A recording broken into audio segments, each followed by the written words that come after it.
and welcome back to one of my favorite locations, the High Line, and one of my favorite new authors, Rayya Elias. How are you? I'm great. How are you? I'm really well. She has an amazing book. It's now out in paperback. The hardcover came out last year, and I'm so thrilled that we got a chance to talk with you now with the paperback edition. It is Harley Loco, a memoir of hard living, hair, and post-punk from the Middle East to the Lower East Side. And there's a lot of in between as well. In between, absolutely. Well, I guess maybe you could sum up your book for us. I hate to ask authors that because I know it's difficult to do, but how do you describe it? I describe it as a story of somebody who never felt like she fit in. A story of someone who's always reaching and searching for a spiritual connection.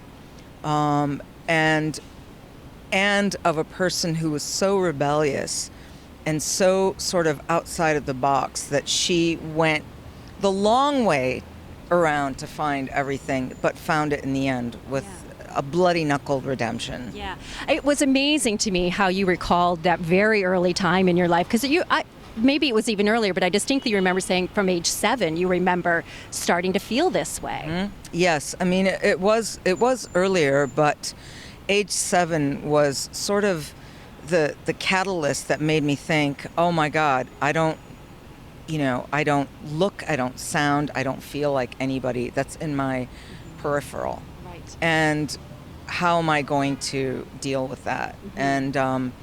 And it was basically just starting to reach outside of myself to try to make the insides feel comfortable. Mm-hmm. Yeah. And your school lunch was different than the kids in Detroit. Lamb brains and pita bread. I mean, who eats lamb brains in 1968, And like now everybody eats pita bread, right? And fried lamb brains are in all the gastro restaurants, like the biggest thing now, but back then it was like, ew. Yeah. So let's explain to everyone, you found your way to Detroit by way of? Syria, Aleppo, Syria, and nationalization was happening in the late 60s, and so my father really wanted us to get a great education. So he sold his lands. Well, they got kind of taken away. Sold isn't quite the operative word, and he moved us to Detroit, where my uncle lived, and there's a huge Arabic community. Mm-hmm. But we didn't move into the midst of the Arabic community. We moved into a blue-collar Polish neighborhood. So just as separated as, I felt having had broken legs and in my youth in Syria, I was dropped and basically plucked right into this neighborhood that was all blondes like you, blue-eyed, and here we were. I didn't speak a word of English. I didn't look or sound like anybody, and I sort of had to start picking it up there. Yeah, I really enjoyed the pages about your family. You spent quite a bit of time talking about them in the beginning, and I started to make me think, I'm assuming you told us that because you wanted us to understand your family, but there was this feeling that you were also understanding your family again. It took me a long time to understand my family and to really, really appreciate them, like have this compassionate understanding and love for them. And how that started was that I went to Brazil to visit my 95-year-old uncle, who was very responsible for getting my mom and dad together back in the day, back in the 40s. And he started telling me about how, because I'd always said, well, I'm Syrian, I'm from Aleppo, but he started explaining the travels from Turkey during the genocide and how, that, and during that time I was reading Middlesex. Wow. And I was like, oh my God. And if anybody, of course, everybody I'm sure has read that book, I was like, I can't believe it, because it paralleled her, beginnings so much. And so I started to really understand how much it took for my parents to get us to where we were, and on the flip side, how devastating it must have been to watch their youngest child go through what I went through. And after all the work that they had done to get us to where we got, how devastated they must have been. And that just really opened me up, to just have such a compassionate outlook on immigrants, on our personal story, that they were constantly migrating. My grandparents migrated from Turkey to get away. My parents migrated from Syria to get away from the problems, and then landed in 67 Detroit, where all the riots were. Right. And then I migrated. I sort of picked up the ball and migrated from Detroit to New York, where also this huge, revolution was basically happening in the 80s. Yeah. Yeah, and you were really over on the other side of things. You were over on the east side, and you came here when you were about 23, playing music already and cutting hair. And cutting hair, yes. That was my way out, because,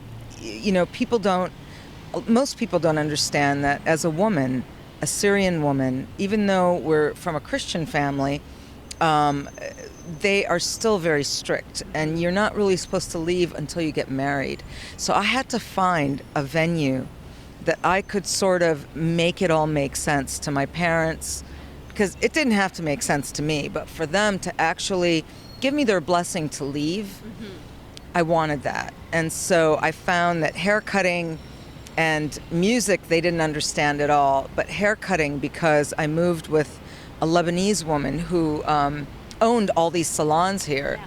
So I was able to sort of use her as a catalyst to allow them to be okay with me coming. Yeah. And when you got here, unfortunately, the drug problem became even more substantial. That was a crazy time in your life. You died once, twice, 3 times. Only 3 times. Only 3 times. And I know I've seen reviews of the book or people's discussing, and they're like, how come she didn't learn a lesson? Well, you don't learn your lesson, do you? Well, that's the thing about addiction, It's that, you don't get it until you get it, until it actually makes sense to you, not to anybody else, Right. And they say that, it's not for the people who need it, it's for the people that want it. And my friend, my dearest friend, Elizabeth Gilbert, who I think who you've met, she said to me, it was just a couple months ago, we were in a cab, we were in Australia on book tour, and she said, "Can I ask you something?" And I said, "Sure." She said, "What do you think could have made you quit sooner?" And I said, "If everyone would have left sooner." And she was just really taken aback. She thought I was going to say, had I been in jail more times, or had I died more times? And I was like, no, because left to my own devices, I had to make that choice. I tried for 7 years to make it for everybody else. But in that moment when I decided enough, was literally, I had nobody. My mother had been gone, she'd been passed away. My father, my sister, my brothers were in no way, shape, or form in touch with me anymore. My lover of 4 years let me go, and my friends were done, and so it was that moment that I thought, Rayya, you either suffer, because you're suffering. This started as a wonderful sort of very social thing, but the only place it's ever going to end up is on a bathroom floor, alone. And you can have that, because you can't even kill yourself, right? So you can have that. You can stay in that place and suffer, or there's this other thing that you can do, which is get better, which is recover. And for that moment, I thought, wow, I think I'm going to try this, because I've never tried this before, and that was it. And all of that longing for the drugs and longing for the lifestyle and all of that, I realized that I experienced all of it to such an immense degree, to the furthest degree ever. And I didn't need to do that anymore. And that the edge of living clean was really the edge that I'd been looking for all along. Yeah. Because it cuts so deep, there's nothing to numb it out. Yeah. And so I started my journey. Wow. Because you were fearless, probably innately, but even more so with the drugs. But now that you're clean, do you feel even more fearless? Because there's nothing else that could be that bad? Yeah, well, absolutely. I feel like now, no matter what, I'm going to be okay. Yeah. No matter what. Now, fearless, is a word that I love to use, because I've been through it all, and I feel like nothing's going to really take me unless I'm ready. So, when I'm on a plane with a friend and she's afraid to fly, I'm like, don't worry, you're on the plane with me. When are we going somewhere now? Right, right. So so I am pretty fearless, and I'm just really excited. I'm like a toddler, walking around in life now, and toddlers are usually fearless. They are. Unless they get smacked or hurt or burnt or whatever, they usually walk around with this curiosity of life that is just, intangible, and that's sort of where I am. Well, you've done so many interesting things in your own life as, beyond the book. The book ends in 1997.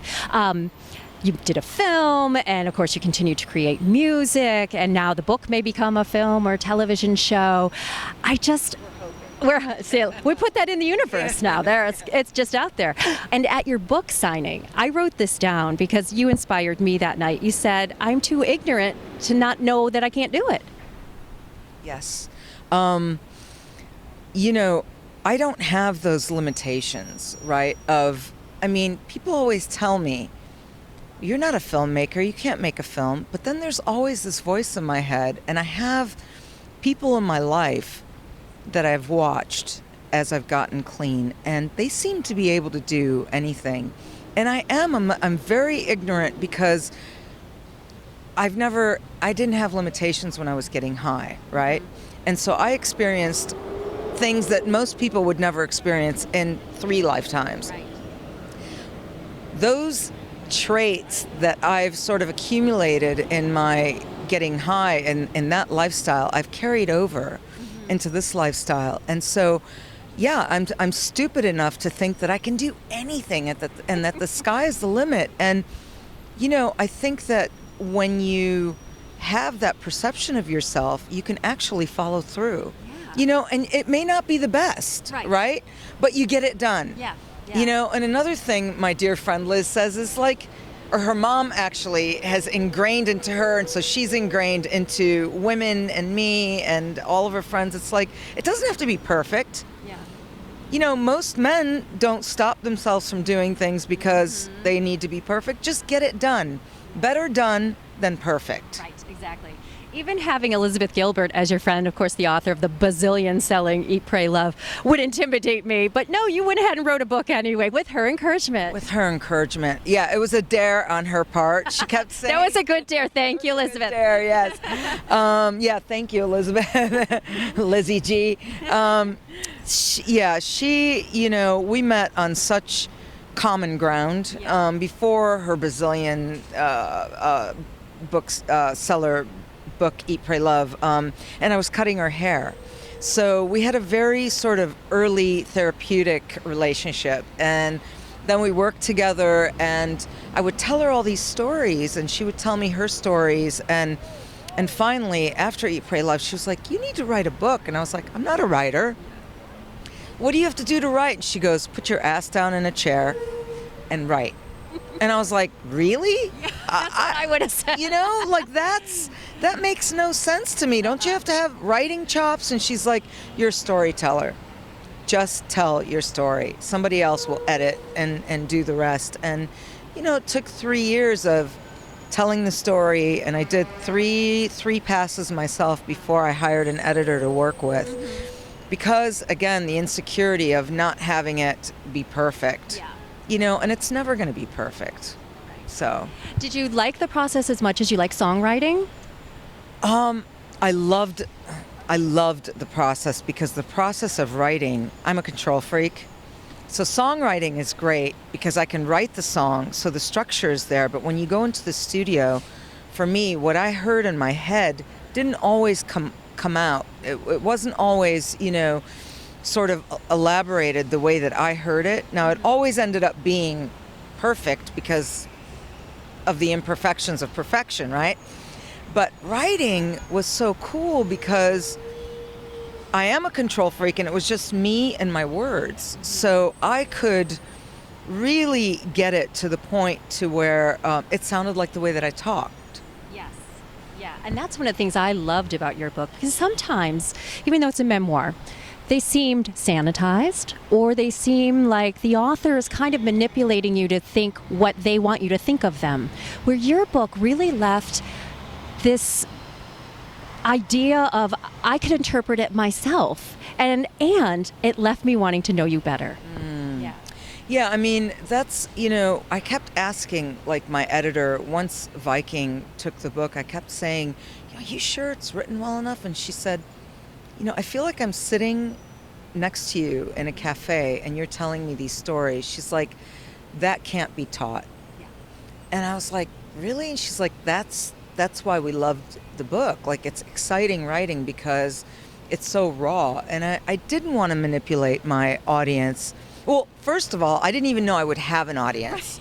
So that's why I think it's just written so honestly and very raw, because it wasn't really for anyone but me. Mm-hmm. So I thought, let me get my voice out there. I mean, who cares? It's just me. And then when they bought it, I was like, can I? And they were like, no. I wanted to take some back. Yes. And they were like, no, this is why we like it, because there are no limitations in this book. And what has it been like for people now who come up to you and want to tell you their story? Challenging on some fronts, because I'm not really equipped. Some people want therapy, some people want, I've had people come up and try to dial somebody's daughter who's thinking about killing herself because, she's so high and this and that. Like in Portland, it happened to me, and I'm like, I'm not equipped to do that. All I can tell you is tough love, and some stories have just been amazing, like I'm willing to listen to any story in an email, not at an event, because I'm so sort of like a deer in headlights at events, but I just think it's beautiful that people have connected with the book and are willing to sort of take that next step and becoming vulnerable and releasing these things that kind of make us really sick. You had two interesting thank yous in the book. One to Corey, who I wasn't sure where you guys were going after what happened. Corey is Corey Clark. I love you. He's still one of my dearest friends. One of my ultimate muses. We are electric together. He is right now in Portugal, recording a new album. He comes to the States. He was in Malta before that, and before that he was in my Jersey house, while I was writing and editing. He was there. We built a little studio down in my laundry room, and he was in there, recording vocals on a record. We hook up. We have this brother-sister connection that is amazing. And, he even had to walk away from me for a little while, but, Corey will always be in my life. He's always my absolute rock star. Like, I look at him and I melt. He's amazing. Yeah, he's an amazing human being. One of the best frontmen I've ever seen in a band. When I did my Detroit book launch at the DIA, Detroit Institute of Arts, last April, he flew in from Malta.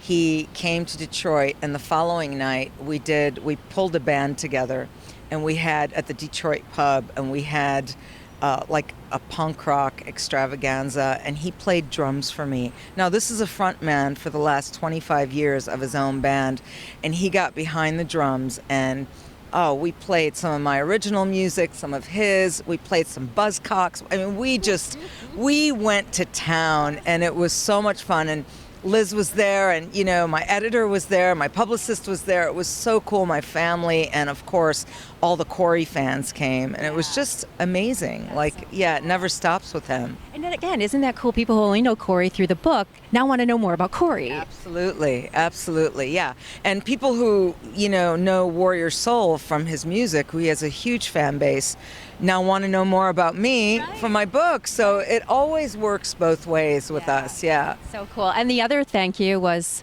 to our backdrop today, New York City. Well, New York is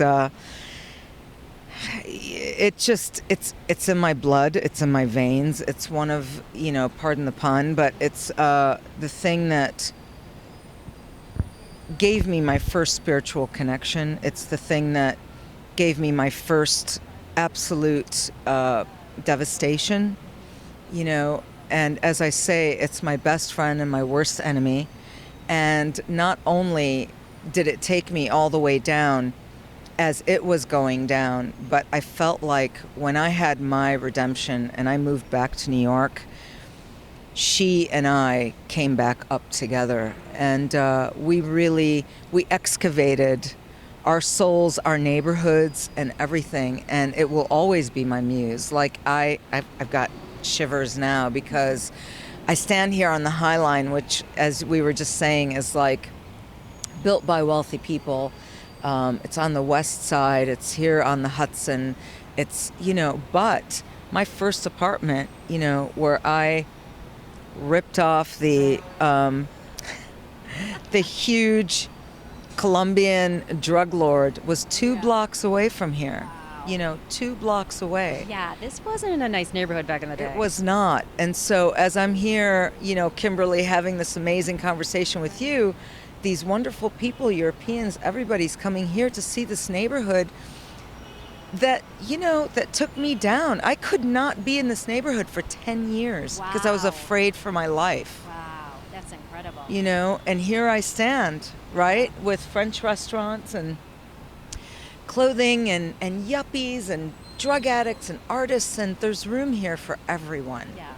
And that's what I love about it. It's so inclusive, and yet so anonymous. And that's the thing, about me, is that I'm not, I can turn it on stage, I can turn it on with people, but basically I'm very private and very, very quiet, and this city allows me to be that and still be in this wealth of people, and not be seen and heard. But when you want to be heard, we want to hear your music. What are you doing with your music now? Because there were times in the book that you left music. Yes. Well, I'm back. I'm recording with 2 different people, and the first person, Barb Morrison, who in 2002, she heard some of my music on a cassette tape and was like, I want to produce this. She's this amazing producer. She's produced Blondie, Rufus Wainwright, a lot of people. That's just 2 of like the high lines. But she's produced 10 songs of mine. And then the other producer who I've been working with just very recently, who read the book, fell in love with the book, and basically Facebooked me, is the drummer from the Kid Rock band. Yeah. So her name is Stephanie Eulenberg, and she is an amazing drummer and a wonderful producer, and we've been writing together, and I've been going back and forth to Detroit to her studio. So we have 3 songs right now, and I'm getting a little bit of a compilation between Barb, and then the 3 of us may even get together and do something together, which is really, really cool. It's about women and celebrating each other and our accomplishments, and so I'm really looking forward to this coming year, because I've been on book tour, so I haven't been able to do a lot, but in between I'm like flying back and forth. I'm going to Brooklyn and Long Island City to Barb's studio, and so it's Barb Morrison, Stephanie Eulenberg. They rock. They're amazing producers. They play every single instrument under the sun. So between the 3 of us, we're able to write and play everything, and with just an engineer there. And you have lived such an amazing adventure since the book stopped. Would you write another one? Absolutely. I've already started. Yes. I started on sort of a YA-ish novel, and it's called Guy on the Couch, and it's about a boy named Guy who grows up and he only speaks in idioms. So he has a little bit of like an Asperger's or Tourette's, and his father exploits him through the advertising world. And so it's this very interesting play on how you can exploit the very thing that most people think is really ignorant or stupid, and it can be the most provocative, the most profound thing ever. And this kid is so smart, and he builds this life for his family that, of course, ends up imploding. And it's really cool. It's fiction, but it's my nephew Sammy Jano, who's an amazing amazing director and musician as well. He said to me one time, "I want to be the guy that's always sleeping on the couch in your movies." And I thought, well, who would that be? And this idea started of who would that be with all of his tics and weird things, and it's guy on the couch, like he lives on his couch and the world comes to him because of his incredible gift. Well, I'm glad you brought your world to us because I enjoyed this book so much, and I can't wait to read anything else that you put out. And the music is fantastic as well. I was lucky enough to see Rayya actually sing and play at her book signing. So It's on iTunes, so pick it up. yes, excellent. And you left us a little playlist in the back. Absolutely. Wow. Absolutely. Right. As serious as all this subject matter is, and there are some really heavy times in this book, there are two things. You are an All My Children fan and a huge football fan. Huge Do tell. football fan. I learned how to speak all my English to all my children. So till the day it was canceled, I am Erica Kane. I love you. I love you. I love you.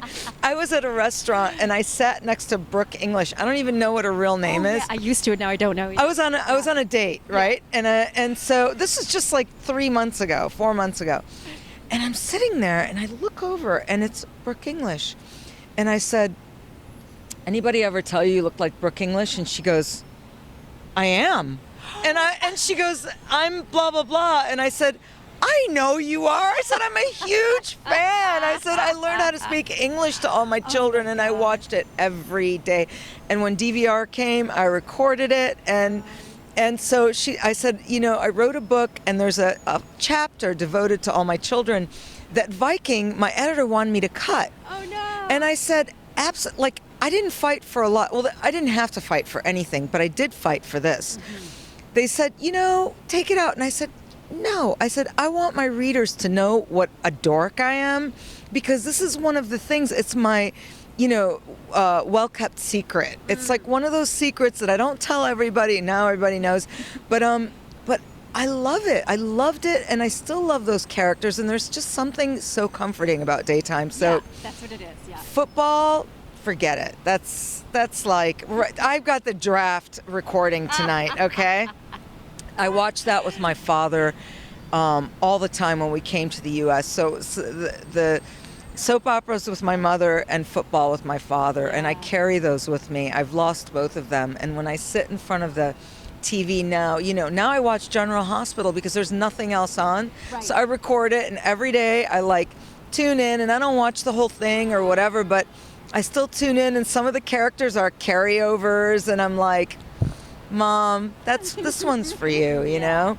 Yeah, it's that comfort food. Yeah, totally. And I bleed blue, so Giants and Lions, let's go. All right. I'm a Steelers girl over here, but that's from my dad, too. This is the book, Harley Loco, a memoir of hard living, hair, and post-punk from the Middle East to the Lower East Side. Rayya Elias, you're amazing. Thank you.